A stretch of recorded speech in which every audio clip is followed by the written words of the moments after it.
Hello guys, good morning to all of you. I hope आप सब बहुत अच्छे होंगे। चलिए शुरू करते हैं अपना आज का करंट अफेयर सेशन अपने टुडे मोटिवेशन के साथ।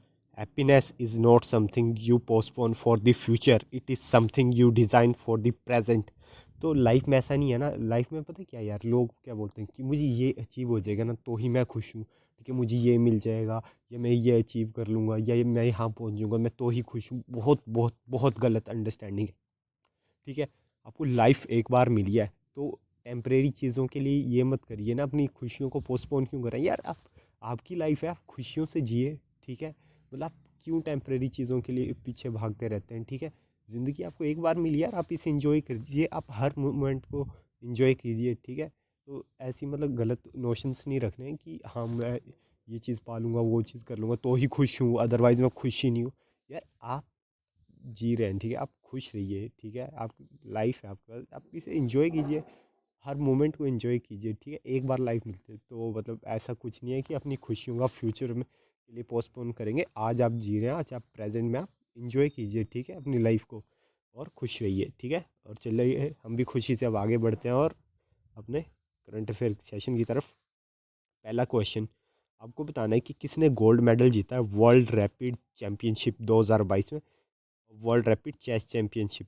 ठीक है, तो इसमें आपको बता दूं कि मैग्नस कार्लस, ठीक है, इन्होंने मैन कैटेगरी में गोल्ड जीता है। और टेन जियोंगी, ठीक है, इन्होंने गोल्ड जीता है वुमेंस कैटेगरी में। ठीक है, world rapid championship 2022 came to end with some thrilling action. The gold medal in the open section went to Magnus Carlsen. ठीक है, और इन्हें फोर्थ टाइम मिला है अपने करियर में। ठीक है, सिल्वर मेडल मिला है आपके विंसेंट कैमेर को और ब्राउन्ज मेडल मिला है फेविनियो कैरोना को। ठीक है, और वुमेन्स की बात करें तो गोल्ड मेडल मिला है तेन जियोंगी को। ठीक है, और सिल्वर की बात मिले हुए वो मिला है डाइंड्रा को। ठीक है, और ब्राउन्ज मिला है आपका अविति श्री को। ठीक है, इसके अलावा ये टूर्नामेंट हुआ है अल्मेटी कजाकिस्तान। ठीक है, आप देख सकते हैं वर्ल्ड रैपिड चैंपियनशिप, ये है मैग्नस कार्लस और ये रहे आपकी 10। ठीक है, आप देख सकते हैं फोटो में। अगला क्वेश्चन भी चेस से ही है। आपको बताना है किसने गोल्ड मेडल जीता है वर्ल्ड ब्लिट्स चैंपियनशिप में। ठीक है, ये भी चेस का ही टूर्नामेंट होता है। तो इसमें भी अगेन मैग्नस कार्लस ने गोल्ड जीता है। ठीक है, और वुमेंस कैटेगरी में बीबी सारा एस यू बाई ने ये जीता है। ठीक है, मैग्नस कार्लस एंड बीबी सारा वोन दी वर्ल्ड विड चैंपियन। और ये भी कहाँ हुआ है, ये भी कजाकिस्तान, अल्मेटी कजाकिस्तान, दोनों इवेंट अल्मेटी कजाकिस्तान में है। तो आपके लिए याद करना शुरू हो गया क्योंकि मैन के तो विनर मैग्नस कार्लस ही है। तो ठीक है, बस वुमेंस के नाम याद रख लेना गोल्ड में। ठीक है, और कार्लस का ना ये ट्रिपल क्राउन था क्योंकि आपको पता है इन्होंने इससे पहले क्लासिकल भी जीता था, रैपिड भी इन्होंने जीत लिया और ब्लिट्स, तीनों चैंपियनशिप इन्होंने जीत लिए। और जो बीबी सारा है, ठीक है, ये 18 साल की है और इन्होंने पिछले साल भी इन्होंने ही गोल्ड जीता था और इस साल भी इन्होंने जीत लिया। और इसके अलावा आपको याद हो, हमने कुछ दिन पहले पढ़ा था कि जो कॉन्ड्रू हम्पी है जो इंडिया से हैं, ठीक है, वो पहली वुमेन बन गई है। ठीक है, और वो फर्स्ट प्लेयर भी बन गई है इंडिया की जिन्होंने सिल्वर मेडल जीता था at the FIDE world Blitz championship में। ठीक है, तो ये भी आपको याद रखना है, मैग्नस कार्लस और ये बीबी सारा। ठीक है, ये बढ़ते हैं आगे। और नेक्स्ट क्वेश्चन फिर से चेस से। तो नेक्स्ट क्वेश्चन है कि आपको बताना है इंडिया के 78th ग्रैंड मास्टर कौन बने हैं। तो इसका सही आंसर हो जाएगा इंडिया के 78th ग्रैंड मास्टर बने स्तोव चैटर्जी। ठीक है, 19 साल के हैं और ये कोलकाता से हैं। ठीक है, और ये अभी 70th ग्रैंड मास्टर बन चुके हैं। ठीक है, इन्होंने 2500 की रैंकिंग क्रॉस कर ली है।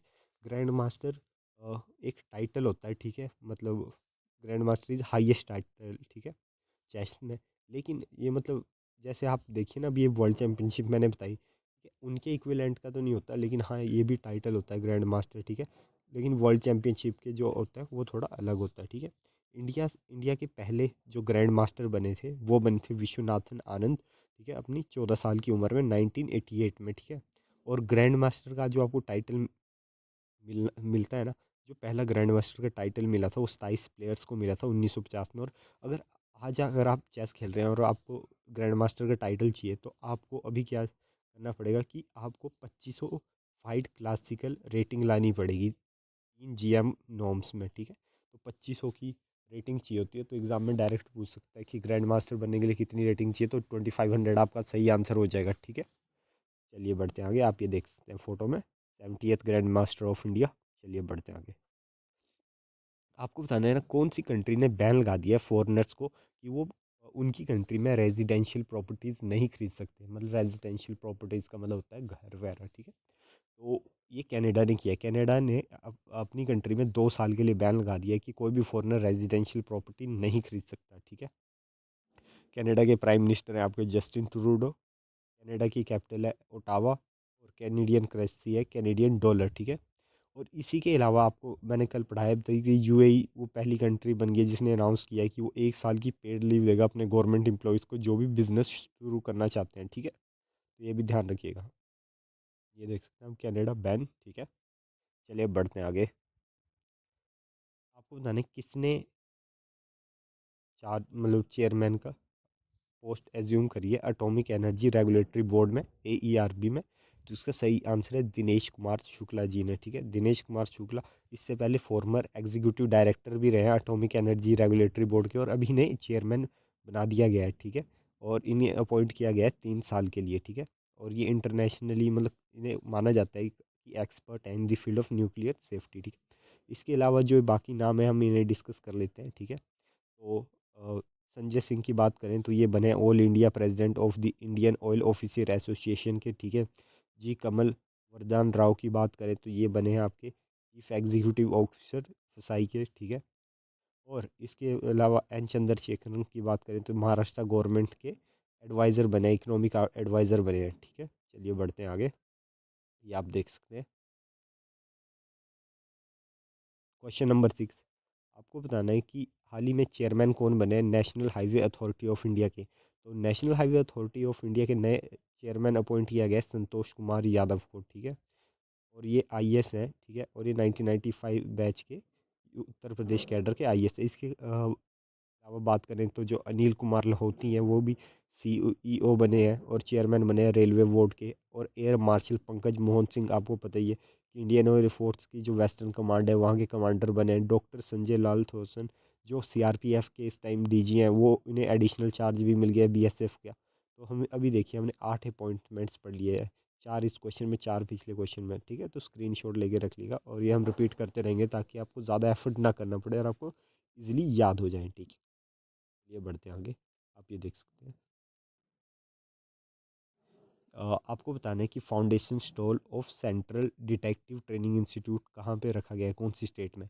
तो ये रखा गया है आपका कर्नाटका में, ठीक है। Union home and cooperation minister Shri Amit Shah ji ने फाउंडेशन स्टोन रखा है सेंट्रल डिटेक्टिव ट्रेनिंग इंस्टीट्यूट का एट देवनली कर्नाटका, ठीक है। देवानिली इन कर्नाटका, ठीक है। और इनोग्रेट किया है रेजिडेंशियल और एडमिनिस्ट्रेटिव कॉम्प्लेक्सेस आईटीबीपी के लिए, ठीक है। और रेजिडेंशियल कॉम्प्लेक्स में इंक्लूड है रेजिडेंशियल क्वार्टर्स हैं, बिल्डिंग्स है, बैरिक्स है जवान्स के लिए, ठीक है, मैस वगैरह, ठीक है। और ये 6 CDTI है, ठीक है। ये 6 सेंट्रल डिटेक्टिव ट्रेनिंग इंस्टीट्यूट है। इससे पहले 5 और खुल चुके हैं। पहला आपका CDTI खुला था कोलकाता में 1958 में। और ये इनका ऑब्जेक्टिव क्या है, ये प्रोवाइड करते हैं training to the police personnel. अब जो भी एसएसपी के रैंक से ऊपर के पर्सनल्स होते हैं उन्हें ये ट्रेनिंग प्रोवाइड करी जाती है यहाँ पे सेंट्रल डिटेक्टिव ट्रेनिंग इंस्टीट्यूट में, ठीक है। और इसका ऑब्जेक्टिव ये है कि ये CAPF as well the police for the neighbouring states उन्हें हेल्प करें, ठीक है। और ये 1956 से रन हो रहे हैं और 1958 में आपको पता ही है कि पहला इस्टेब्लिश हुआ कोलकाता में। उसके अलावा हैदराबाद, गाज़ियाबाद राजस्थान में भी है, ठीक है। और इसके अलावा हम अगर डिस्कस करें तो आपको पता है कि next generation Vande Bharat express जो हावड़ा से न्यू जलगपुरी में चल रही थी, जो 7th वंदे भारत है वो वेस्ट बंगाल में चली है। और ये वेस्ट बंगाल की पहली वंदे भारत एक्सप्रेस ट्रेन है। इसके अलावा पहले वेकाल इंटरनेशनल बीच फेस्टिवल मनाया जा रहा है आपका केरला में, ठीक है। ये बातें भी आप ध्यान रखेंगे, ठीक है। Foundation stone of central detective training institute laid, ठीक है। ये देख सकते हैं अमित शाह जी। आपको बताना है कि इंडिया ने किसे असिस्ट किया है Mangdechhu hydro electric project handed over to which country, ठीक है। इंडिया ने हेल्प की थी हाइड्रो इलेक्ट्रिक प्रोजेक्ट बनाने में, तो इंडिया ने ये हेल्प करी है भूटान की, ठीक है। इंडिया असिस्टेड 720, याद रखिएगा कितनी मेगा वोट का है ये, तो 720 mega watt Mangdechhu hydro power project has been recently handed to किसे हैंड ओवर किया है ये भी ज़रूर ध्यान रखिएगा। ये करा है drug green power corporation Bhutan, ठीक है। कौन, आपसे डायरेक्ट भी पूछ सकते हैं कि कौन सी कॉरपोरेशन को करा है, तो ये ड्रग ग्रीन पावर कॉरपोरेशन है भूटान की, उसे हैंडेड ओवर किया गया है, ठीक है। और India, with this project India और भूटान ने अब तक 4 मेगा प्रोजेक्ट सक्सेसफुली कंप्लीट कर लिए हैं इस प्रोजेक्ट के साथ, ठीक है। और इसे कमीशन करते ही भूटान की जो इलेक्ट्रिक जनरेट कैपेसिटी है वो 44% बढ़ जाएगी, ठीक है। और 720 मेगावाट का जो प्रोजेक्ट है Mangdechhu hydro electric power project was jointly inaugurated by prime minister Modi और भूटान के काउंटर पार्ट लोटे टीशरिंग ने 2019 में इसे इसका फाउंडेशन स्टोर रख लिया था। भूटान की कैपिटल हो जाएगी आपकी थिम्पू, करेंसी हो जाएगी भूटानी नेगल ट्रम, ठीक है। और मतलब भूटान काफ़ी पीसफुल कंट्री है यार, है ना, वहाँ पे मतलब काफ़ी अच्छी कंट्री है। इसके अलावा अगर हम दूसरी कंट्री, ये जो ऑप्शन दे रखे हैं मैंने, साइप्रस, क्रोएशिया और यूएसए, इनके बारे में जान लेते हैं। तो जो हमारे एक्सटर्नल अफेयर मिनिस्टर है जयशंकर, उन्होंने साइन किया था हाल ही में defence agreement with Cyprus government, और वहाँ की कैपिटल थी निकोशिया, ठीक है। इसके अलावा यूएसए की बात करें तो यूएसए की जो स्टेट है न्यूयॉर्क, वो पहली स्टेट बन गई है पूरे वर्ल्ड की जिसने पहले legal recreation marijuana dispensary open कर ली है, ठीक है। और इसके अलावा क्रोएशिया की बात करें तो क्रोएशिया पहली कंट्री मतलब कंट्री बन चुकी है, पहली नहीं मतलब वो लेटेस्ट कंट्री बन चुकी है जिसने अभी अडोप्ट किया है यूरो एज ए करेंसी। आपको पता है यूरो यूरोपियन यूनियन की करेंसी है, लेकिन क्रोएशिया ने भी इसे अडोप्ट कर लिया है, ठीक है। तो ये बातें आप ध्यान रखने वाले हैं। चलिए बढ़ते हैं आगे। आपको बताना है कौन सी आईआईटी ने डेवलप किया आर्टिफिशियल हार्ट ताकि वो डील कर सकते विद एक्यूट कार्डिक प्रॉब्लम। तो ये आपका डेवलप किया है आईआईटी कानपुर ने, ठीक है। IIT Kanpur is ready with an artificial heart that would be the great help to people with acute cardiac problem, ठीक है। आईआईटी कानपुर के डायरेक्टर हैं अभय करनादीकर, ठीक है। ये जो नया इन्होंने हार्ट बनाया है, ठीक है, इसे इजीली ट्रांसप्लांट किया जा सकता है। और ये जो आर्टिफिशियल हार्ट है ना, मतलब इम्प्लांट होगा सीरियस पेशेंट को, और आईआईटी के कानपुर और कार्डियोलॉजिस्ट पूरे कंट्री से उन्होंने हेल्प करी है इसे डेवलप करने में आर्टिफिशियल हार्ट को, ठीक है। इसके पहले ट्रायल्स होंगे फेब और मार्च में एनिमल्स में, फिर उसके बाद अगर वो सक्सेस रहते हैं तो उसके बाद ट्रायल होंगे, ट्रांसप्लांटेशन डन होगी ह्यूमंस में अगले 2 सालों में, ठीक है। और artificial heart is being develop to reduce the suffering of patient, ठीक है। तो आप देख सकते हैं IT Kanpur with artificial heart, important news है, ध्यान रखिएगा। आपको बताना है कि किसे अपॉइंट कर लिया गया है सीवीसी। सीवीसी की फुल फॉर्म थी सेंट्रल विजिलेंस कमिश्नर, ठीक है। तो इसका सही आंसर हो जाएगा आपका प्रवीण कुमार श्रीवास्तव जी को एक्टिंग, ठीक है, इन्हें सीवीसी अपॉइंट कर लिया गया है, ठीक है। ये विजिलेंस कमिश्नर थे पहले और अभी इन्हें क्या बना दिया गया है, चीफ विजिलेंस कमिश्नर, ठीक है। जो इनसे पहले थे, ठीक है, उनका सुरेश एन पटेल, उनका 24 दिसंबर को टेन्योर खत्म हो चुका था, तो अभी इन्हें अपॉइंट कर लिया गया है, ठीक है। सेंट्रल विजिलेंस कमीशन के बारे में जान लेते हैं, काफ़ी इंपॉर्टेंट है, एग्जाम में डायरेक्ट क्वेश्चन आता है। तो सेंट्रल विजिलेंस कमीशन आपकी एक अफेक्ट मतलब सबसे ऊंची विजिलेंस इंस्टीट्यूशन है जो फ्री है किसी भी control from any executive authority, ठीक है। मतलब कोई एग्जीक्यूटिव अथॉरिटी का उस पर रूल नहीं है, ठीक है। और ऑल विजिलेंस एक्टिविटी, जो भी विजिलेंस की एक्टिविटी है वो किसके, सेंट्रल गवर्नमेंट के कंट्रोल में, ठीक है। विजिलेंस का मतलब होता है कि इंश्योर करना यार, वैसे तो विजिलेंस का मतलब होता है कि निगरानी करना है, ठीक है, ध्यान देना। बट अगर आप एडमिनिस्ट्रेटिव मीनिंग देखोगे तो वो मतलब कि इंश्योर करना था कि क्लीन और प्रॉम्प्ट एडमिनिस्ट्रेटिव एक्शन रहे, कि मतलब कि जो भी बंदा काम कर रहा है आपके ऑफिस में वो ढंग से काम करे, ठीक है, कोई वो हेरा फेरी ना करे या फिर कोई गलत काम ना करे, ब्राइबरी ना ले। तो इसलिए सेंट्रल विजिलेंस कमीशन बना था ताकि लोग ढंग से काम करें, जो भी अपना काम ढंग से करें, ठीक है, ऑफिस में, ठीक है। सीवीसी जो सेटअप हुआ था ना, वो सेटअप हुआ है in by the government in February 1964 में। और एक आपको बता दूं कि ये बहुत इंपॉर्टेंट क्वेश्चन है, डायरेक्ट एग्जाम में पूछता है कि सीवीसी किसकी रिकमेंडेशन में इस्टेब्लिश हुआ। तो आपको बता दूं कि 1964 on the recommendation committee on the prevention of corruption, ठीक है। तो किसकी रिकमेंडेशन में, committee on the prevention of corruption, इनकी रिकमेंडेशन पे इसे इस्टेब्लिश किया है। पर एक नाम भी पूछते हैं कि किसके नाम, कई बार नाम पूछ लेंगे, तो नाम है के संथानम कमेटी। तो ये नाम ज़रूर याद रखिएगा कि ये डायरेक्ट क्वेश्चन आता है एग्जाम के, किसकी रिकमेंडेशन पे, यूपीएससी पे भी क्वेश्चन डायरेक्ट पूछा गया है कि किसकी रिकमेंडेशन पे आपका सीवीसी बना था, तो के संथानम कमेटी, डायरेक्ट क्वेश्चन, ठीक है, तो ध्यान रखिएगा। ठीक है। और कब बना है? 1964 में। इसके बाद 2003 में जो पार्लियामेंट ने एक्ट पास किया था, सीवीसी एक्ट, उसके बाद इसे स्टैट्यूटरी स्टेटस मिल गया था सीवीसी का, ठीक है।